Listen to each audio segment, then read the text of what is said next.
बिस्मिल्लाहिर्रहमानिर्रहीम। अस्सलाम वालेकुम। How are you students? I hope you'd be fine.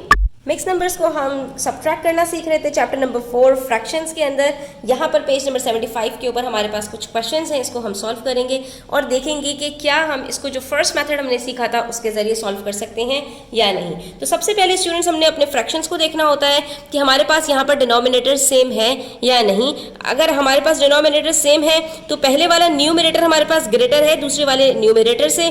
अगर ये दोनों कंडीशंस यहाँ पर मीट हो जाती हैं तो बड़ी आसानी से हम इसको यहीं पर सॉल्व कर सकते हैं। कैसे कि हम होल नंबर में से होल नंबर को माइनस करेंगे, 3 - 2 हमारे पास आंसर आ जाएगा 1। उसके बाद जो डिनोमिनेटर हमारे पास है वो एज इट इज आ जाएगा और फर्स्ट न्यूमरेटर में से हम दूसरे न्यूमरेटर को माइनस कर देंगे और यहीं पर हमारे पास आंसर आ जाएगा। 7 - 4 हमारे पास 3 आता है, नीचे हमारे पास 9 है। अब हम देख सकते हैं कि ये हमारे पास यहीं पर सिंप्लीफाई भी हो सकता है तो हम इसको सिंप्लीफाई भी कर देंगे। हमारे पास जो आंसर आएगा वो 1 होल 1/3 आ जाएगा। ठीक है, अब देखिए दूसरा यहाँ पर हमारे पास जो है वो अगरचे दोनों सेम नहीं है डिनोमिनेटर्स, लेकिन हमें पता है कि 5 के टेबल में 10 आता है तो हमने इसको 5 को 2 से मल्टीप्लाई किया और 2 को भी 2 से मल्टीप्लाई कर दिया तो उसके बाद हमारे पास ये 10 बन जाएगा और ये 4 बन जाएगा। अभी भी हमारे पास जो 7 है वो बड़ा है 4 से, तो यहीं पर हमारे पास ये वाला भी जो वो नंबर मिक्स नंबर है वो सॉल्व हो जाएगा। 4 - 3 करेंगे, आंसर आ जाएगा 1। उसके बाद 7 - 2 2 4 होता है, 7 - 4 करेंगे तो आंसर आएगा 3 और नीचे हमारे पास 10 आ चुका है तो ये हमारे पास बन जाएगा 1 होल 3/10। ठीक है, उसके बाद ये देखिए यहाँ पर भी हमारे पास क्या है, जो दोनों हमारे पास डिनोमिनेटर्स हैं वो एक दूसरे के टेबल में आते हैं। 4 3 12 होता है तो 4 को 3 से मल्टीप्लाई कर देंगे, ऊपर भी 3 से मल्टीप्लाई कर देंगे तो ये बन जाएगा हमारे पास 9/12। ठीक है, 9/12 में से 5/12 को माइनस करके देखते हैं क्या हो सकता है। बिल्कुल हो सकता है, 9 - 5 आराम से हो सकता है। तो हम यहाँ पर क्या करेंगे, होल नंबर में से होल नंबर को माइनस करेंगे, आंसर आ जाएगा 1 होल। उसके बाद 9 - 5 कितना होता है 4 और नीचे हमारे पास 12 मौजूद है तो ये हमारे पास आ गया 1 होल 4/12। 4 और 12 एक दूसरे से कट हो सकते हैं, इसको कट कर देते हैं, 1 1 जार 1 1 4 जार 4 तो ये हमारे पास आंसर आ जाएगा 1 होल 1/4। तो देखा आपने कितना सिंपल है स्टूडेंट्स। ये अगर हमारे पास जो पहले वाला फ्रैक्शन है वो दूसरे वाले फ्रैक्शन से ग्रेटर हो तो हमें कोई लंबी चौड़ी जो है वो कैलकुलेशंस करने की ज़रूरत नहीं है। इसको हमें फिर वहाँ पर जो है वो इसको इम्प्रॉपर फ्रैक्शन में भी कन्वर्ट करने की ज़रूरत नहीं होती, यहीं पर ये हमारा सॉल्व हो जाता है। ठीक है, 2 स्टेप्स के अंदर। अब इसी तरह से यहाँ पर देखिए ये 7 है, ये 3 है, ये दोनों जो है वो हमारे पास प्राइम नंबर्स हैं तो 7 को 3 से और 3 को 7 से मल्टीप्लाई करके देख लेते हैं। ठीक है, तो क्या हमारे पास यहाँ पर जो नंबर्स हैं वो ग्रेटर हो जाते हैं या नहीं। ठीक है, तो 6 3 जार होता है 18 और 3 7 जार होता है 21।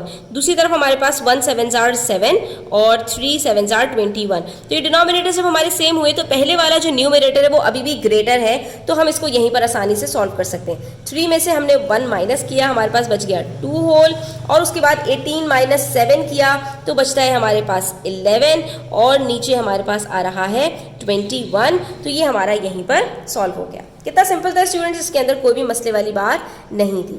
अब आता मसला कहाँ पर है स्टूडेंट्स कि अगर हमारे पास इस तरह का क्वेश्चन हो कि जहाँ पर हमने सब्ट्रैक्ट करना है एक जो है वो मिक्स नंबर को दूसरे मिक्स नंबर में से। अच्छा, यहाँ पर एक चीज़ आपको मैं बता दूँ, जब भी आपको क्वेश्चन दिया जाएगा सब्ट्रैक्ट 1 होल 4/5 फ्रॉम 3 होल 3/8, तो जब भी सब्ट्रैक्शन की बात होती है और उसके अंदर फ्रॉम के साथ 2 नंबर्स को जिक्र किया जाए तो जो आपके पास बाद वाला नंबर होता है वो आपने पहले रखना होता है और जो पहले वाला नंबर होता है वो आपने बाद में रखना होता है। अगर आप यहाँ पर 1 होल 4/5 में से 3 होल 3/8 को माइनस करेंगे तो आपका आंसर हमेशा गलत आएगा, क्योंकि आप यहीं पर देख सकते हैं कि जिसके पास 3 होल हैं, 3 पिज्ज़ाज हैं, उसके पास सिर्फ 1 पिज्ज़ा है। तो ऐसा तो नहीं हो सकता ना कि जिसके पास 1 पिज्ज़ा है वो किसी और को 3 पिज्ज़ा दे दे। ठीक है, तो जिसके पास 3 होंगे वही किसी को 1 और उसका कुछ हिस्सा दे सकता है, लेकिन ऐसा नहीं हो सकता। ठीक है, तो कॉमन सेंस भी आप यहाँ पर यूज़ कर सकते हैं और अगर आपको ये टर्म्स पता होंगी तो आपको बड़ी आसानी हो जाती है, आप सिली मिस्टेक से बच जाते हैं। अब यहाँ पर हमारे पास स्टूडेंट्स हम सबसे पहले देखेंगे कि जो पहले वाला हमारा फ्रैक्शन है क्या वो ग्रेटर है दूसरे वाले फ्रैक्शन से, तब तो बात आसान है। अब कैसे पता चलेगा, डिनोमिनेटर्स को सेम बना लेते हैं। 8 5 जार 40, 5 8 जार 40, ऊपर वाले न्यूमरेटर्स को भी मल्टीप्लाई कर देते हैं। ठीक है, तो अब उसके बाद जो बारी आती है स्टूडेंट्स वो हमने चेक करना है। 3 5 जार 15, 8 5 जार 40 और दूसरा फ्रैक्शन क्या है 4 8 जार 32 और दूसरा वाला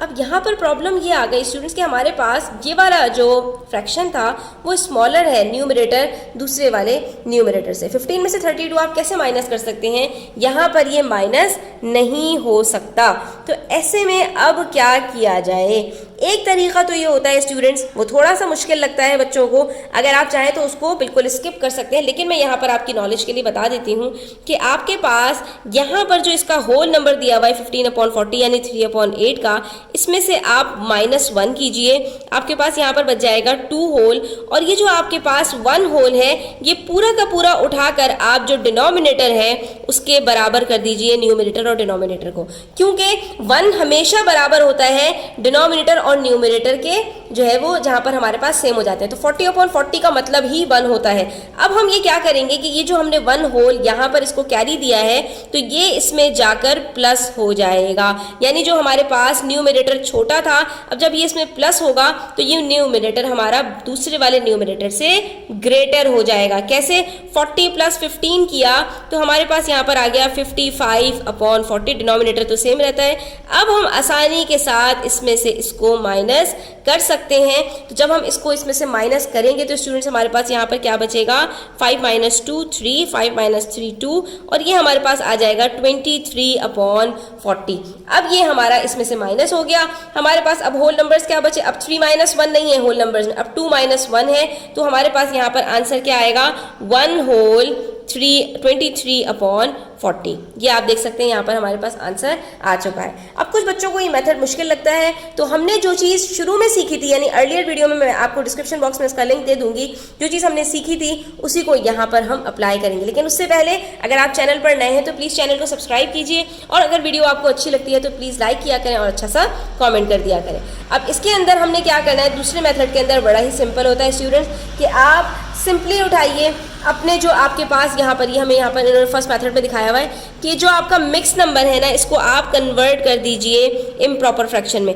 8 3s are 24, 24 + 3 27/8 बन गया, 5 1s are 5 + 4 9/5 बन गया। अब पहले इम्प्रॉपर फ्रैक्शन में से दूसरे इम्प्रॉपर फ्रैक्शन को आपने माइनस कर देना, इसमें आपका आंसर कभी भी गलत नहीं होगा।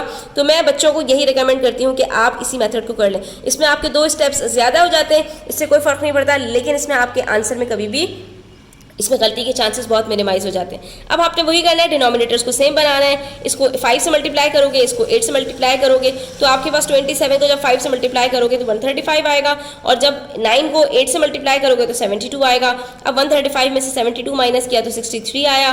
फिर आपके पास जब इम्प्रॉपर फ्रैक्शन में आंसर आता है तो वहाँ पर आपने क्या करना होता है, इसको कन्वर्ट भी करना होता है इम्प्रॉपर फ्रैक्शन को मिक्स नंबर के अंदर। तो ये हमारे 23 हो जाएगा, जो हमारे पास रिमाइंडर होता है वो न्यूमरेटर बन जाता है, कोशेंट हमारा होल नंबर बन जाता है, और डिनोमिनेटर हमारा 7 रहता है। तो ये हमारा यहाँ पर आंसर आ जाएगा। तो यहाँ पर हमने दोनों मेथड से करके देख लिया कि हम इसको किस तरह से सॉल्व कर सकते हैं।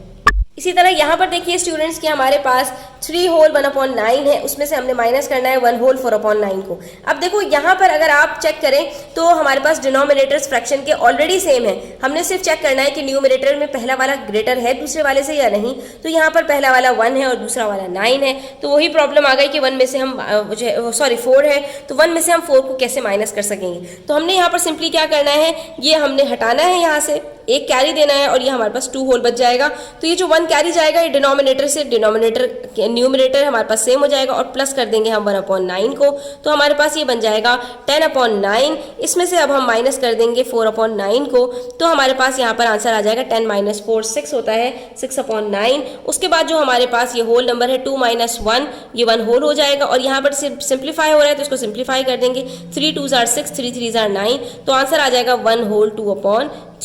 ठीक है, लेकिन अगर आपको ये मेथड अच्छा नहीं लगता तो वही बात कि 9 3s are 27, 27 + 1 28/9। दूसरी तरफ 9 1s are 9 + 4 13/9। मिक्स नंबर को हमने कन्वर्ट कर दिया इम्प्रॉपर फ्रैक्शन में। नेक्स्ट स्टेप के अंदर डिनोमिनेटर्स ऑलरेडी सेम है, न्यूमरेटर्स को माइनस कीजिए, तो आपके पास यहाँ पर आंसर आ जाएगा 1 5 15/9। इसको सिंप्लीफाई कीजिए, 3 3s are 9, 3 5s are 15, ये आ गया 5 होल 3/3। और इसको अब कन्वर्ट कर दीजिए आप इम्प्रॉपर फ्रैक्शन में,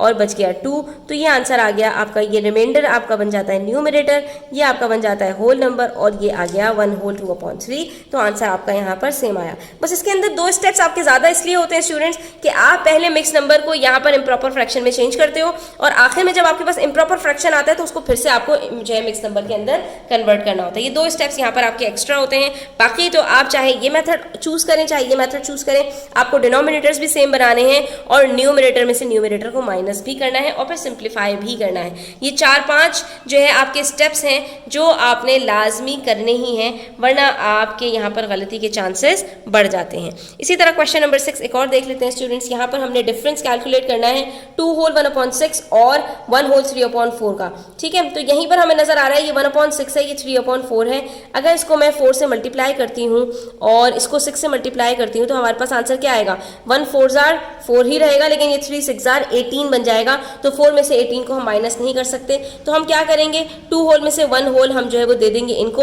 4 हमारे पास यहाँ पर है तो यहाँ पर ऐड होकर क्या हो जाएगा, 1 4s are 4 है ना ये स्टूडेंट्स, और नीचे 24 है तो हम इसके अंदर 24/4 प्लस कर देंगे, ये बन जाएगा हमारे पास यहाँ पर 28/24। और दूसरी तरफ हमारे पास है 3 6s are 18/24। अब 28 में से 18 को माइनस करोगे तो आंसर आ जाएगा 10/24। इसको आप सिंप्लीफाई कर लो, 2 5s are 10, 2 12s are 24 होता है और होल नंबर्स में 1 - 1 0 हो जाता है, तो ये हमारा यहाँ पर आंसर आएगा, दैट इज 5/12। इसको दूसरे मेथड से भी करके देख लो, 2 6s are 12 + 1 13/6। दूसरी तरफ 1 4s are 4 + 3 7/4। अब मल्टीप्लाई कर लीजिए, ठीक है, मल्टीप्लाई करना लाजमी है डिनोमिनेटर्स को सेम बनाने के लिए। तो ये आपके पास बन जाएगा 13 4s are 52, ठीक है, और 7 6s are 48। और यहाँ पर हम जब इसको वो करते हैं तो ये हमारे पास आ जाता है 24, सॉरी 7 6s are 42। 52 में से 42 माइनस किया तो आता है 10/24, वही सेम आया 10/24। सिंप्लीफाई करोगे तो आ जाएगा 5/12, ठीक है। तो इसलिए हम यहाँ पर इसको इस मेथड से कर लेते हैं, ज़्यादा आसान है। और अगर हमारे पास यहाँ पर अगर हम इसको इस मेथड से भी करते हैं तो बस देखो एक स्टेप आपका यहाँ पर ज़्यादा हो जाता है। आज के लिए इतना ही, उम्मीद करती हूँ आपको समझ आया होगा। वीडियो कैसी लगी कमेंट सेक्शन में बताइएगा, अच्छी लगी है तो प्लीज़ लाइक भी कीजिएगा, अपने फ्रेंड्स के साथ शेयर कीजिएगा। चैनल पर नए हैं तो सब्सक्राइब करते जाइएगा। अपना बहुत सारा ख्याल रखिएगा। अल्लाह हाफिज़।